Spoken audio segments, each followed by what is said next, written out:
قرآن کریم کا نزول عام طور سے پہلی 2 صورتوں کے تحت ہوتا تھا، یعنی یا تو حضرت جبریل علیہ السلام کسی انسانی شکل میں آ کر آپ کو قرآن کریم سناتے تھے، یا آپ کو گھنٹیوں کی سی آواز آتی تھی، یعنی فرشتہ آپ کے سامنے نہیں آتا تھا، لیکن جو کچھ قرآن کی آیات نازل ہونی ہوتی تھی وہ آپ کو ایک آواز کی شکل میں آپ کو سنائی دیتی تھی، جس کے لیے آپ نے پہلے یہ سنا ہے کہ آپ نے فرمایا کہ مجھے گھنٹیوں کی سی آواز آتی ہے۔ بہرحال اس طرح 23 سال تک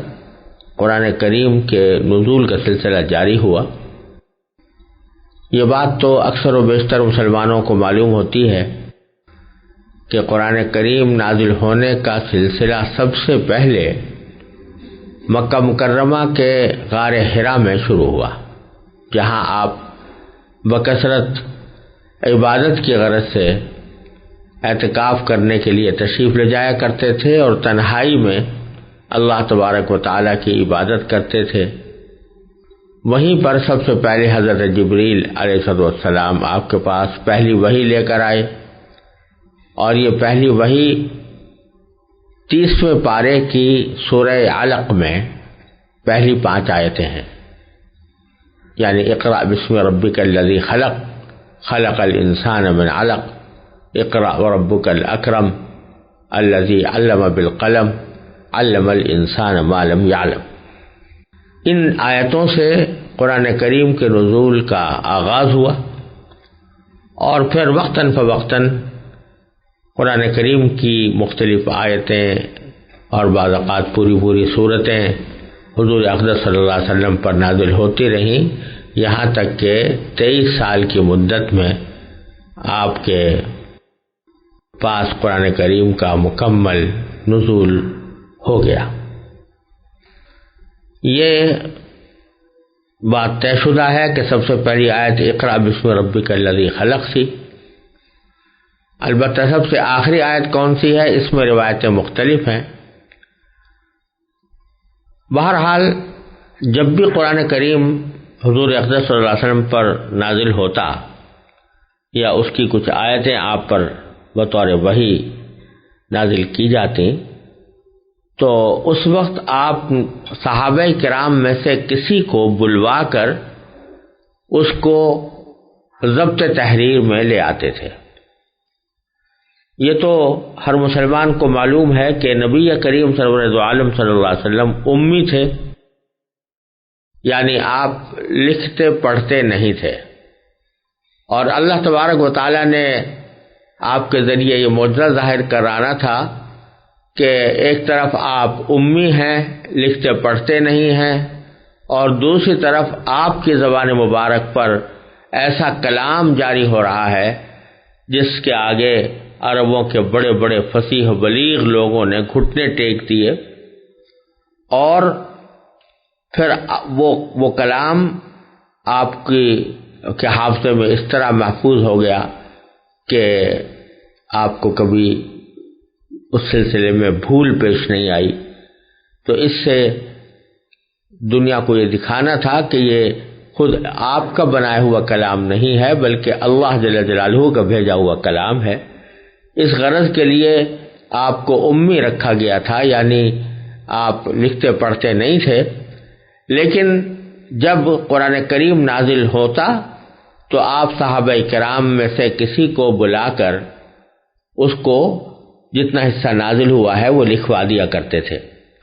اس موقع پر خاص طور پر حضرت زید بن ثابت رضی اللہ تعالیٰ عنہ اپنا واقعہ بیان فرماتے ہیں۔ وہ فرماتے ہیں کہ جب آپ پر وحی نازل ہوتی تو آپ کو سخت گرمی لگتی تھی، اور آپ کے جسم مبارک پر پسینے کے قطرے موتیوں کی طرح ڈھلکنے لگتے تھے۔ پھر جب آپ سے یہ کیفیت ختم ہو جاتی تو میں کسی جانور کے مونڈھے کی ہڈی یا کسی اور چیز کا کوئی ٹکڑا لے کر خدمت میں حاضر ہوتا، آپ لکھواتے رہتے اور میں لکھتا جاتا، یہاں تک کہ جب میں لکھ کر فارغ ہوتا تو قرآن نقل کرنے کے بوجھ سے مجھے یوں محسوس ہوتا جیسے میری ٹانگ ٹوٹنے والی ہے اور میں کبھی چل نہیں سکوں گا۔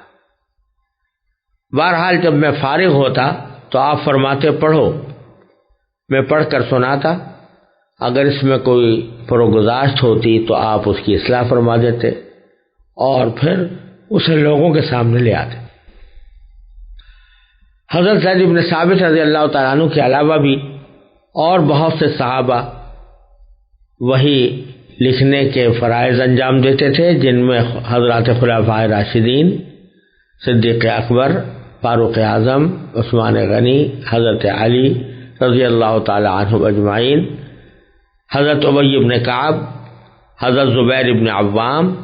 حضرت معاویہ، حضرت مغیرہ بن شعبہ، حضرت خالد بن الولید، حضرت ثابت بن قیس، حضرت ابان بن سعید رضی اللہ تعالی عنہم اجمعین، یہ حضرات بطور خاص قابل ذکر ہیں جن کو آپ وقتاً فوقتاً بلا کر نازل ہونے والی وحی لکھوایا کرتے تھے۔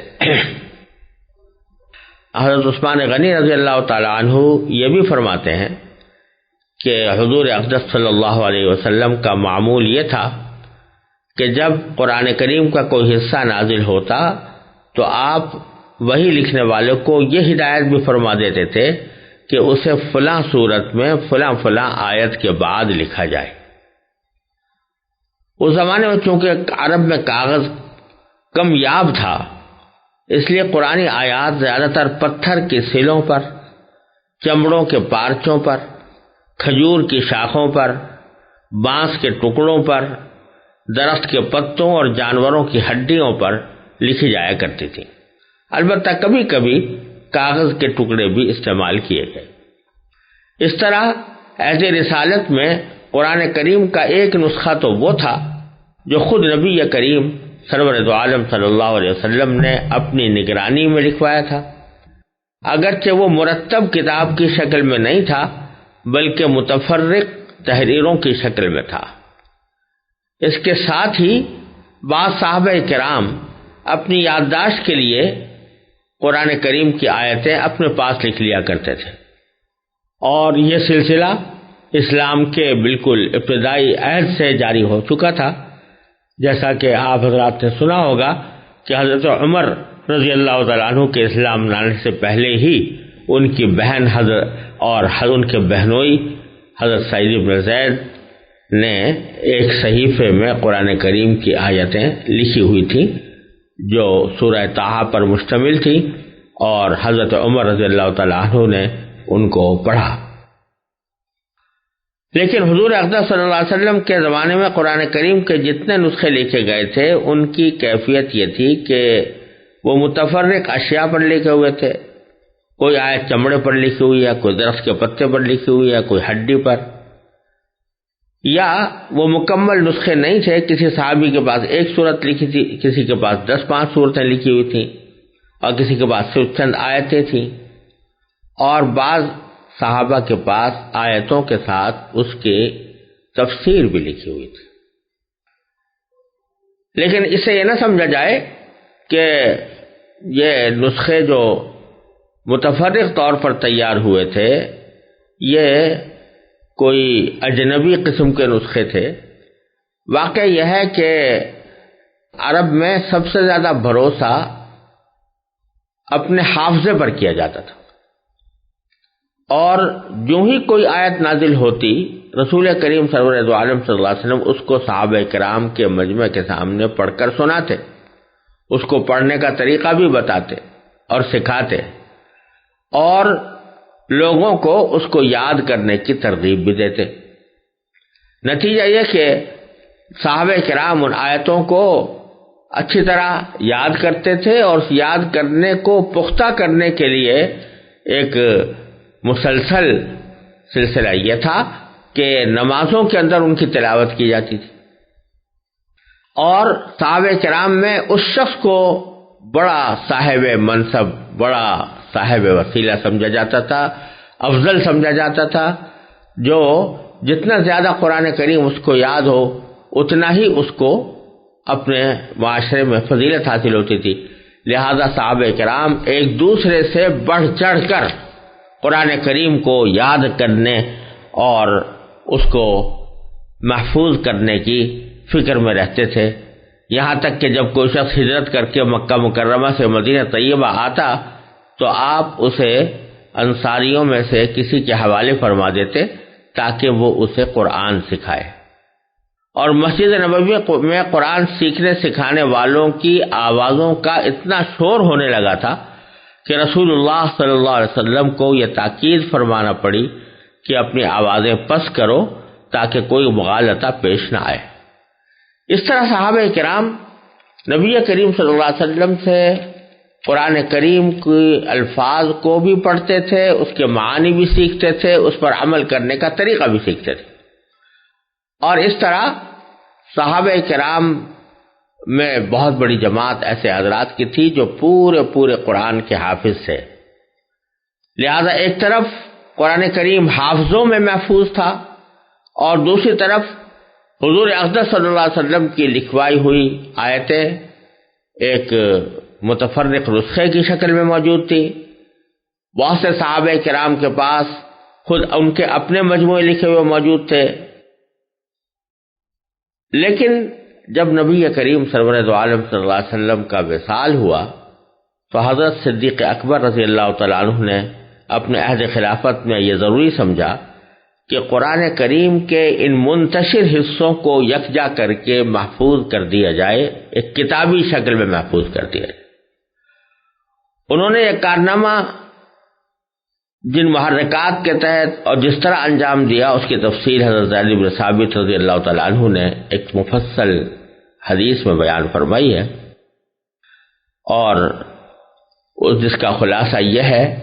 کہ حضرت صدیق اکبر رضی اللہ تعالیٰ عنہ نے حضرت زید بن ثابت کو بلا کر انہیں یہ فریضہ سونپا کہ جہاں جہاں قرآن کریم لکھا ہوا ہے ان کی آیتوں کو تلاش کر کے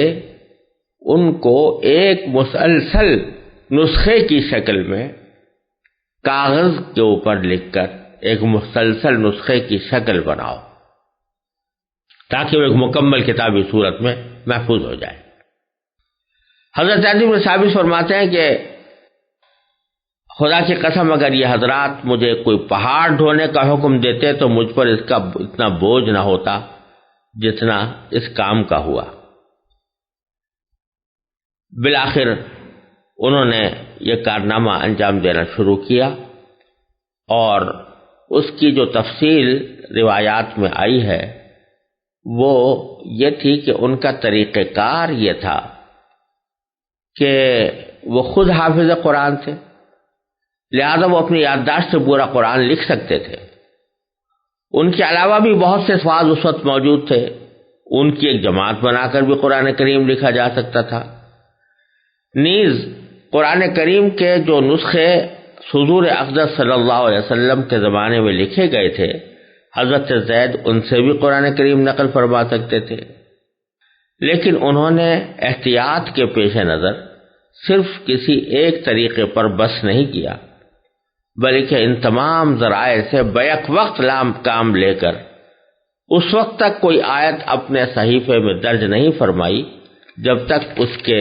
متواتر ہونے کی تحریری اور زبانی شہادتیں نہیں مل گئی۔ اس کے علاوہ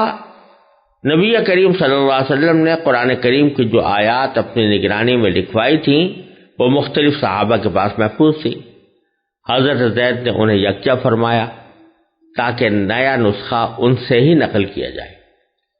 چنانچہ یہ اعلان عام کر دیا گیا کہ جس شخص کے پاس قرآن کریم کی جتنی آیات لکھی ہوئی موجود ہوں وہ حضرت زید کے پاس لے آئے، اور جب کوئی شخص ان کے پاس قرآن کریم کی کوئی لکھی ہوئی آیت لے کر آتا تو وہ 4 طریقوں سے اس کی تصدیق کرتے تھے۔ سب سے پہلے اپنی یادداشت سے اس کی توثیق کرتے، پھر حضرت عمر بھی حافظ قرآن تھے، اور روایات سے ثابت ہے کہ حضرت ابو بکر نے ان کو بھی اس کام میں حضرت زید کے ساتھ لگا دیا تھا، اور جب کوئی شخص کوئی آیت لے کر آتا تو حضرت زید اور حضرت عمر دونوں مشترک طور پر اسے وصول کرتے تھے۔ پھر کوئی لکھی ہوئی آیت اس وقت تک قبول نہیں کی جاتی تھی جب تک دو قابل اعتبار گواہوں نے اس بات کی گواہی نہ دی ہو کہ یہ آیت نبی کریم صلی اللہ علیہ وسلم کے سامنے لکھی گئی تھی۔ پھر اس کے بعد ان لکھی ہوئی آیتوں کا ان مجموعے کے ساتھ مقابلہ کیا جاتا تھا جو مختلف صحابہ کرام نے تیار کر رکھے تھے۔ اس طرح یہ قرآن کریم کا پہلا نسخہ حضرت صدیق اکبر رضی اللہ عنہ کے عہد مبارک میں پہلا مکمل نسخہ جو کاغذ پر لکھا ہوا تھا تیار ہوا، اور اس کا فائدہ یہ ہوا کہ یہ ایک ایسا ماخذ اور مرجع بن گیا کہ اگر کبھی کسی شخص کو کسی آیت کے کسی لفظ میں کوئی ذرا بھی شبہ ہو تو وہ اس نسخے کی طرف رجوع کر کے اس کی تصدیق یا توثیق کر سکتا تھا۔ حضرت عثمان رضی اللہ تعالیٰ عنہ کے زمانے تک یہ سلسلہ اسی طرح رہا۔ حضرت عثمان رضی اللہ تعالیٰ عنہ کے عہد مبارک میں اسلام بہت سے مختلف ملکوں کی طرف پھیل چکا تھا۔ شام کے بہت سے علاقے فتح ہو چکے تھے، ایران کے بہت سے علاقوں میں اسلام پہنچ چکا تھا، اور وہاں لوگ قرآن کریم اپنے حافظے سے پڑھتے اور پڑھاتے چلے آ رہے تھے۔ حضرت عثمان رضی اللہ تعالیٰ عنہ کو یہ اندیشہ لاحق ہوا کہ اگر ان کے سامنے کوئی تحریری نسخہ نہ ہوا تو کہیں ایسا نہ ہو کہ ان کے درمیان قرآن کریم کے بارے میں کوئی اختلافات پیدا ہونے لگے، لہذا حضرت عثمان رضی اللہ تعالیٰ عنہ نے یہ چاہا کہ جس طرح ایک نسخہ حضرت صدیق اکبر رضی اللہ تعالیٰ عنہ کے زمانے میں تیار کیا گیا تھا، ویسے ہی 7 نسخے تیار کر کے عالم اسلام کے مختلف خطوں میں بھیج دیے جائیں، جو ہر خطے کے اندر ایک مرجع اور باخذ کی حیثیت اختیار کریں، اور لوگ اگر کہیں کسی قرآن کے کسی لفظ کے پڑھنے میں کوئی تنازع ہو یا کوئی اختلاف ہو تو لوگ اس کی طرف رجوع کر سکیں۔ چنانچہ حضرت عثمان رضی اللہ تعالیٰ عنہ نے حضرت زید بن ثابت رضی اللہ تعالیٰ عنہ کو دوبارہ بلایا اور فرمایا کہ اب وہی کام جو آپ نے حضرت صدیق اکبر کے زمانے میں کیا تھا، اب اسی قسم کا ایک کام یہ ہے کہ آپ 7 ایسے نسخے تیار کریں جس میں سارا قرآن کریم جمع ہو، اور اس میں اس کے جو مختلف پڑھنے کے طریقے ہیں ان سب میں یکسانیت پیدا کر دی جائے، تحریر کے طریقوں میں بھی یکسانیت پیدا کر دی جائے۔ یعنی پہلے ایسا ہوتا تھا کہ کسی شخص نے قرآن کی کوئی آیت کسی ایک رسم الخط میں لکھی، کسی نے دوسرے رسم الخط میں لکھی، لیکن حضرت عثمان رضی اللہ تعالیٰ عنہ نے فرمایا کہ اب صرف ایک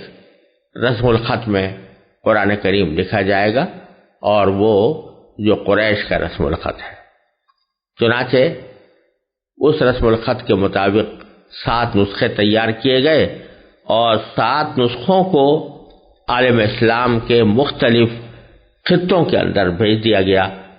اور کہا جاتا ہے کہ ان میں سے ایک مکہ مکرمہ میں، ایک شام میں، ایک یمن میں، ایک بحرین میں، ایک بصرہ میں اور ایک کوفہ میں بھیج دیا گیا تھا، اور ایک نسخہ مدینہ طیبہ میں محفوظ رکھا گیا۔ اس طرح یہ 7 نسخے مختلف دنیا کے حصوں میں پہنچے، اور پھر وہاں سے رفتہ رفتہ نقل ہو کر پھر ساری دنیا کے اندر پھیلے۔ اور یہ بات ایک مرتبہ پھر واضح کر دینی ضروری ہے کہ یہ نسخے تو در حقیقت ایک مزید توثیق اور تائید کے لیے تیار کیے گئے تھے، ورنہ قرآن کریم کو حفظ کرنے کا سلسلہ نبی کریم سرور دو عالم صلی اللہ علیہ وسلم کے عہد مبارک سے چلا آتا تھا، حضرات صحابہ کرام میں بھی جاری رہا، یہاں تک کہ چھوٹے چھوٹے بچے پورا قرآن حفظ کر لیتے تھے، اور اس بات کا کوئی احتمال بھی باقی نہیں تھا کہ قرآن کریم کے اندر کوئی معاذ اللہ ادنیٰ تبدیلی بھی ہو سکے۔ وآخر دعوانا الحمدللہ رب العالمین۔